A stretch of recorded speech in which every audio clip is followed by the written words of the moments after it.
Kung may award lang sa pinakamatinding throwback, aba, mukhang si Luis Manzano na ang panalo. Nagmistulang horror movie ang birthday greeting ni Luis para kay Ann Curtis matapos niyang ipost ang isang vintage na litrato nilang dalawa mula sa kanilang kampanerang Cuba days. At base sa naging reaksyon ni Ann, hindi siya prepared sa ganitong level ng pagbabalik tanaw. Sa kanyang Instagram kamakailan, nagbigay ng simpleng pagbati si Luis sa kanyang matagal ng kaibigan, pero syempre, hindi ito pinalampas na walang halong kalokohan. Happy birthday, Imang at Anne Curtis Smith, say Luis sa kanyang viral post.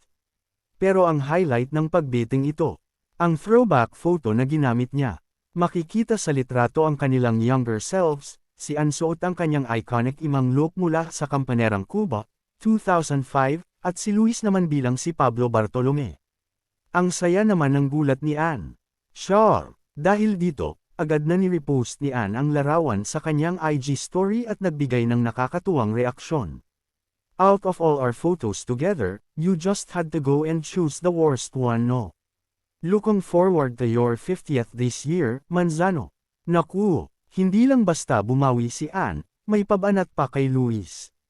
At syempre, todo halakhak ang netizen sa kanilang palitan ng asaran. Dahil sa unexpected na throwback ni Luis, nagkalat na naman ang good vibes sa social media.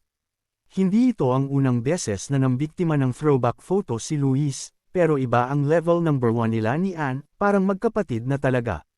Hindi lang sila screen partners noon sa TV, kundi tunay ring magkaibigan na mahilig mang-alaska ng isa't isa.